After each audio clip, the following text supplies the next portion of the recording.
Hello everyone, स्वागत है आप सबका, आप सभी का अपना यूट्यूब चैनल बेस्ट एजुकेशन में। आई होप दोस्तों आप सब अच्छे होंगे और अपने तैयारी को बहुत मस्त तरीके से कर रहे होंगे। जी हाँ दोस्तों, समय आपका काफ़ी कम है और आपको तैयारी करने की बहुत ज़्यादा जरूरी है। आज का सेशन में हम डिस्कस करने वाले हैं दोस्तों विद्युत धारा के चुंबकीय प्रभाव। इससे कुछ टॉप ऑब्जेक्टिव क्वेश्चन, ये नेक्स्ट पार्ट की वीडियो है। पार्ट 1 के वीडियो में मैंने इससे रिलेटेड कुछ top objective question 10 objective question मैंने अपलोड कर दिया था। अगर आपने उसे नहीं देखा है तो आप इस वीडियो के डिस्क्रिप्शन में जाके उसे देख सकते हैं। ठीक है, तो चलिए आइए देखते हैं कि आज का सेशन में कौन कौन सा टॉप ऑब्जेक्टिव क्वेश्चन आपके लिए इंपॉर्टेंट है। तो सबसे पहला क्वेश्चन दोस्तों यहाँ पे आपको स्क्रीन पे दिख रही होगी। पहला क्वेश्चन आपसे पूछा गया है, फ्लेमिंग का दक्षिण हस्त नियम बताता है। फ्लेमिंग का दक्षिण हस्त नियम क्या बताता है ये आपको बताना होगा। फ्लेमिंग का दक्षिण हस्त नियम जो है वो बताता है प्रेरित धारा की दिशा को बताता है। ठीक है, ऑप्शन सी इसका राइट आंसर होगा, प्रेरित धारा की दिशा। ठीक है, चलिए आगे बढ़ते हैं। क्वेश्चन नंबर 2 देखते हैं। क्वेश्चन नंबर 2 में आपसे पूछा है, निम्न में से कौन उपकरण विद्युत धारा की उपस्थिति को दर्शाता है। कौन सा उपकरण है जो किसी परिपथ में विद्युत धारा की उपस्थिति को दर्शाता है। क्या वो गैल्वेनोमीटर है, मोटर है, जनरेटर है या वोल्टमीटर है। तो वो आपका है गैल्वेनोमीटर। गैल्वेनोमीटर क्या कहता है, किसी भी उपकरण में विद्युत धारा की उपस्थिति को वो दर्शाता है दोस्तों। तो ऑप्शन ए इसका राइट आंसर होगा, गैल्वेनोमीटर। चलिए आगे बढ़ते हैं। क्वेश्चन नंबर 3 देखते हैं। क्वेश्चन नंबर 3 में आपसे पूछा है, दाएं हाथ के अंगूठे के नियम को किसने प्रतिपादित किया था। दाएं हाथ के अंगूठे के नियम को मैक्सवेल ने प्रतिपादित किया था दोस्तों। ठीक है, ऑप्शन डी इसका राइट आंसर होगा, मैक्सवेल। फ्लेमिंग ने क्या दिया था, फ्लेमिंग ने दक्षिण हस्त का नियम दिया था और वाम हस्त का नियम दिया था, लेकिन मैक्सवेल ने क्या दिया, दाएं हाथ के अंगूठे के नियम दिया था।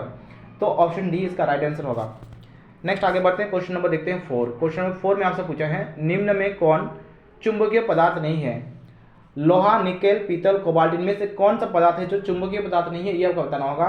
ऑप्शन सी इसका राइट आंसर है दोस्तों, पीतल जो है ना चुंबकीय पदार्थ नहीं है। पीतल एक क्या है, मिश्र धातु है। मिश्र धातु चुंबकीय पदार्थ नहीं होता है, तो ऑप्शन सी इसका राइट आंसर होगा, पीतल। आगे बढ़ते हैं। क्वेश्चन नंबर देखते हैं 5। क्वेश्चन नंबर 5 में आपसे पूछा है, चुंबकीय बल रेखा की प्रकृति होती है। चुंबकीय बल रेखा की प्रकृति क्या होती है आपको बतानी होगी। क्या चुंबकीय बल रेखा की प्रकृति काल्पनिक होती है, वास्तविक होती है। काल्पनिक एवं वास्तविक दोनों होते हैं या इनमें से कोई नहीं। तो चुंबकीय बल रेखा जो है ना, चुंबकीय बल रेखा उसकी प्रकृति हमेशा दोस्तों काल्पनिक होती है। ऑप्शन ए इसका राइट आंसर होगा, काल्पनिक होती है। ठीक है, काल्पनिक होती है। नेक्स्ट आगे बढ़ते हैं। क्वेश्चन नंबर 6 देखते हैं। क्वेश्चन नंबर 6 में आपसे पूछा है, विद्युत परिपथ में विद्युत फ्यूज को जोड़ा जाता है। विद्युत परिपथ में विद्युत फ्यूज को किस में जोड़ा जाता है। अर्ध तार में जोड़ा जाता है, उदासीन तार में जोड़ा जाता है, विद्युन्मय तार में जोड़ा जाता है या ठंडा तार में जोड़ा जाता है। ये दोनों ही ऑप्शन तो रॉन्ग है, ठंडा तार या अर्ध तार। ठीक है, और रहा बात उदासीन तार का और विद्युन्मय तार का।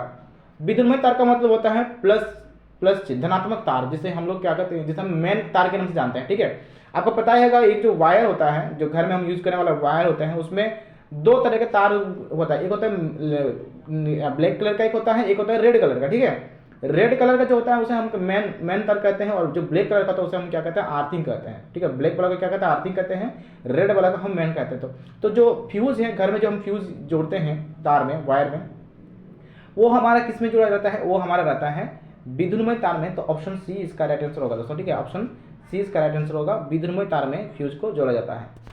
नेक्स्ट आगे बढ़ते हैं। क्वेश्चन नंबर 7 देखते हैं। क्वेश्चन नंबर 7 में पूछा है, चुंबकीय क्षेत्र रेखाएं सदिश है या अदिश। चुंबकीय क्षेत्र रेखाएं जो है ये आपका सदिश है। सदिश क्यों है, क्योंकि चुंबकीय क्षेत्र रेखाएं सदिश इसलिए है क्योंकि इसमें है ना, हम परिणाम के साथ साथ दिशा को भी देखते हैं। सदिश राशि किसे कहते हैं, जिसमें परिणाम और दिशा दोनों हो। तो चुंबकीय क्षेत्र रेखा में हम परिणाम और दिशा दोनों देखते हैं। इस प्रकार हम कह सकते हैं कि चुंबकीय क्षेत्र रेखाएं जो है वो क्या है, सदिश है। ऑप्शन ए इसका राइट आंसर होगा। नेक्स्ट आगे बढ़ते हैं। क्वेश्चन नंबर 8 देखते हैं। क्वेश्चन नंबर 8 में आपसे पूछा है, घरों में प्रयोग होने वाले उपकरण मेन से किस क्रम में जोड़ा रहते हैं। घर में जो हम यूज करते हैं, जितने भी अप्लायंस हम घर में यूज करते हैं, इलेक्ट्रिकल अप्लायंस जो यूज करते हैं, वो मेन करंट से, मेन सप्लाई से किस क्रम में जुड़ा रहता है वो आपको बताना है। तो मेन से वो समांतर क्रम में जोड़ा रहता है। ठीक है, समांतर क्रम में अगर जोड़ा ना जाए तो एक बल्ब खराब होने से बाकी सभी बल्ब खराब हो जाएंगे। ठीक है, अगर हम सरणी क्रम में घर के अप्लायंस को अगर हम सरणी क्रम में जोड़ेंगे तो सरणी क्रम में क्या होता है, एक के पीछे एक को जोड़ना। सरणी क्रम में जोड़ने से अगर एक बल्ब खराब होता है तो बाकी सभी बल्ब खराब हो जाएगा। ठीक है, तो हमारे जो घर का अप्लायंस है वो सरणी क्रम में नहीं जोड़ा के किस में रहता है, समांतर क्रम में रहता है, ताकि एक बल्ब खराब हुआ तो हमारा अगला वाला बच जाएगा, वो हमारा खराब नहीं होगा। ठीक है, तो घर में हम जो प्रयोग करते हैं वो हमारा समांतर क्रम में यूज रहता है, समांतर क्रम में हम उसको यूज करते हैं। चलिए नेक्स्ट आगे बढ़ते हैं। क्वेश्चन नंबर 9 देखते हैं। क्वेश्चन नंबर 9 में आपसे पूछा है, भूसंपर्क तार का क्या कार्य है। भूसंपर्क तार हम क्यों लगाते हैं, भूसंपर्क तार का क्या कार्य है। क्या भूसंपर्क तार लगाने से विद्युत धारा को बढ़ता है, विद्युत धारा को बढ़ाना, अत्यधिक वोल्ट प्राप्ति करना, अधिक वोल्टेज प्राप्त करना। ठीक है, विद्युत झटके से बचना, या इनमें से कोई नहीं। तो भूत संपर्क तार का एक ही कार्य है, वो क्या है कि विद्युत झटके से बचना। विद्युत झटके से बचने के लिए हम एक भूत संपर्क तार लगाते हैं जो कि ग्रीन कलर का होता है, ठीक है। ग्रीन कलर का तार एक घर में यूज किया जाता है, वो विद्युत झटके से बचाने के लिए उसका यूज किया जाता है दोस्तों, ठीक है। चलिए आगे बढ़ते हैं, क्वेश्चन नंबर देखते हैं 10। क्वेश्चन नंबर 10 में आपसे पूछा है, वह युक्ति जो परिपथ में विद्युत धारा के प्रभाव को उत्क्रमित कर देती है उसे क्या कहते हैं। एक ऐसा युक्ति का नाम बताइए जो परिपथ में विद्युत धारा के प्रभाव को उत्क्रमित यानी बढ़ा देता है, विद्युत धारा के प्रभाव को बढ़ा देता है, उसे क्या कहते हैं। तो उसे दिक् परिवर्तक कहते हैं दोस्तों। ऑप्शन डी इसका राइट आंसर होगा, दिक् परिवर्तक उसे कहते हैं, ठीक है। क्वेश्चन नंबर 11 देखते हैं। क्वेश्चन 11 में आपसे क्या पूछा है। क्वेश्चन 11, घरेलू परिपथ में कौन सी धारा प्रवाहित होती है, यह आपको बताना होगा। यानी घरेलू परिपथ में घर में हम जो यूज करते हैं करंट, वो किस क्रम में जोड़ा रहता है, किस क्रम में, या फिर कौन सी धारा है, एसी है, डीसी है, यह आपको बताना होगा, ठीक है। तो घर में जो हम यूज करते हैं करंट, वो हमारा है अल्टरनेटिंग करंट, जिसको हम प्रत्यावर्ती धारा के नाम से जानते हैं, एसी है, ठीक है। अल्टरनेटिंग करंट हम यूज करते हैं घर में। डीसी करंट हम यूज नहीं करते हैं दोस्तों, हम लोग क्या यूज करते हैं, अल्टरनेटिंग करंट यूज करते हैं, प्रत्यावर्ती धारा हम यूज करते हैं। नेक्स्ट आगे बढ़ते हैं, क्वेश्चन नंबर 12 देखते हैं। क्वेश्चन नंबर 12 में आपसे पूछा है, दिष्ट धारा की आवृत्ति क्या होती है। तो दिष्ट धारा की जो आवृत्ति है वो आपका होता है 0, 0 होता है। दिष्ट धारा की आवृत्ति क्या होता है, 0 हर्ट्ज होता है। नेक्स्ट आगे बढ़ते हैं, क्वेश्चन नंबर देखते हैं, क्वेश्चन नंबर 13। क्वेश्चन नंबर 13 में आपसे पूछा है, प्रत्यावर्ती धारा की आवृत्ति क्या होती है। प्रत्यावर्ती धारा की आवृत्ति क्या होती है। तो प्रत्यावर्ती धारा की आवृत्ति आपका होता है 50 हर्ट्ज। ऑप्शन ए इसका राइट आंसर होगा, कितना होता है, 50 हर्ट्ज होता है। नेक्स्ट आगे बढ़ते हैं, क्वेश्चन नंबर देखते हैं 14। क्वेश्चन नंबर 14 में आपसे क्या पूछा है, विद्युन्मय तार एवं उदासीन तार के बीच का विभवांतर का मान कितना होता है। विद्युन्मय तार यानी जिसमें प्लस साइन होता है ना, यानी कि धनात्मक, जिसको हम मेन कहते हैं। एक होता है हमारा मेन, एक होता है हमारा अर्थिंग। तो मेन और अर्थिंग के बीच में जो विभवांतर होता है वो आपको बताना होगा। तो मेन और अर्थिंग के बीच में जो विभवांतर है वो होता है आपका 220 वोल्ट होता है दोस्तों। ऑप्शन सी इसका राइट आंसर होगा, 220 वोल्ट, ठीक है। Option c is the right answer. Next आगे बढ़ते हैं, क्वेश्चन में देखते हैं 15। क्वेश्चन 15 में से पूछा है, गैल्वेनोमीटर को परिपथ में किस क्रम में जोड़ा जाता है। गैल्वेनोमीटर को परिपथ में हम लोग सरणी क्रम में जोड़ते हैं दोस्तों। किस क्रम में जोड़ते हैं, सरणी क्रम में जोड़ते हैं। तो ऑप्शन सी बी इसका राइट आंसर होगा, सरणी क्रम। क्वेश्चन नंबर देखते हैं 16। क्वेश्चन नंबर 16 में क्या पूछा है, उस युक्ति का नाम बताएं जो धारा के चुंबकीय प्रभाव पर कार्य करती है।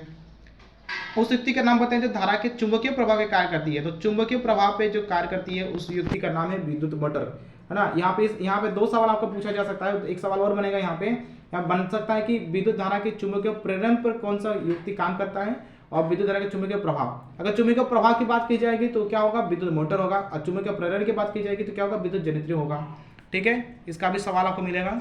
देखिए यहाँ पे आपको जो क्वेश्चन नंबर 17 को देखिए, यहाँ पे क्या क्वेश्चन है। क्वेश्चन है कि उस युक्ति का नाम बताएं जो विद्युत चुंबकीय प्रेरण की घटना पर कार्य करती है।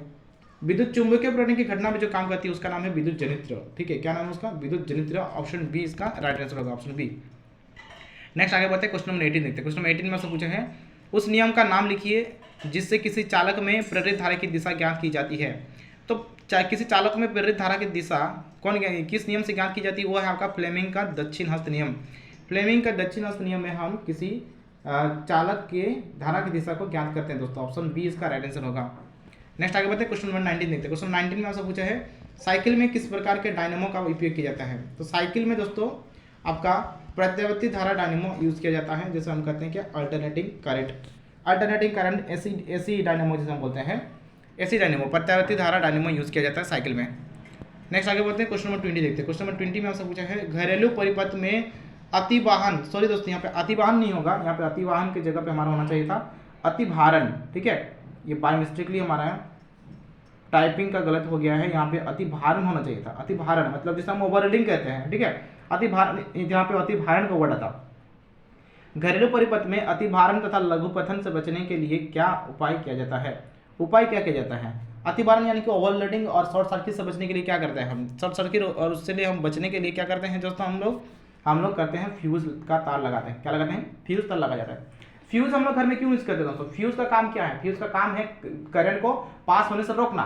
अगर मान के चलिए कभी कभी शॉर्ट सर्किट होता है या फिर ओवरलोड का ओवर वोल्टेज आ जाता है घर में, तो क्या हो जाता है, बाकी अप्लायंस अगर फ्यूज ना लगाएं तो बाकी सारा अप्लायंस क्या हो जाएगा, हमारा खराब हो जाएगा।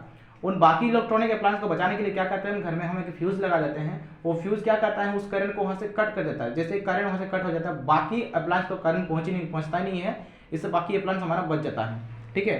तो हम क्या करते हैं, लघुपतन और अतिभारण से बचने के लिए हम फ्यूज का तार यूज करते हैं। ठीक है, ये आपका था क्या, नेक्स्ट टॉप 20 ऑब्जेक्टिव क्वेश्चन था विद्युत धारा के चुंबकीय प्रभाव से। इसी तरह के और भी चैप्टर्स के आपके ऑब्जेक्टिव क्वेश्चन आपको इस चैनल के थ्रू आपको मिलती रहेगी। ठीक है, आप अगर हमारे चैनल में नए हैं तो चैनल को जरूर सब्सक्राइब करिए। और आप सभी का मैं बहुत बहुत धन्यवाद देना चाहूँगा वीडियो का अंत तक बने रहने के लिए। ठीक है, चैनल पे नए हैं, चैनल को सब्सक्राइब करिए, वीडियो को लाइक करिएगा, शेयर करिएगा। आप कमेंट करके दोस्तों हमें जरूर बताएं कि ये वीडियो आपके लिए हेल्पफुल है या नहीं है, आपके लिए नॉलेजफुल है या नहीं है।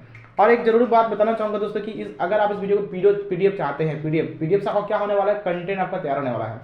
जितना मैं ऑब्जेक्टिव क्वेश्चन को मैंने अपलोड किया है उस सारे वीडियोस का आपको पीडीएफ मिल जाएगी। कहाँ से मिलेगी वो मैं आपको बता देता हूँ कि आपको हमारे टेलीग्राम ग्रुप में मिलेगा। टेलीग्राम ग्रुप आप जैसे आप टेलीग्राम के ऐप में जाएंगे, हमारे इस चैनल का नाम सर्च करेंगे, जैसे बैस बुल एजुकेशन पॉइंट लिखा हुआ है, इसे आप सर्च करेंगे, हमारा टेलीग्राम जो ग्रुप है वो ओपन हो जाएगा। वहाँ पे आप उसे क्लिक करके ज्वाइन कर सकते हैं। ज्वाइन करने से आपको पीडीएफ मिल जाएगी और पीडीएफ से आप अच्छी तरह से तैयारी कर सकते हैं। ठीक है, तो चलिए आज का सेशन इतना तक रखते हैं। आप सभी को बहुत बहुत धन्यवाद और बहुत सारा शुभकामनाएं आप सबको आपके आने वाले एग्जाम के लिए। अपनी तैयारी पर लग जाइए और दीजिए अपने आप को समय और दिखा दीजिए कि आप कुछ भी कर सकते हैं दोस्तों। ठीक है, मिलेंगे एक नेक्स्ट वीडियो के साथ, तब तक के लिए धन्यवाद दोस्तों।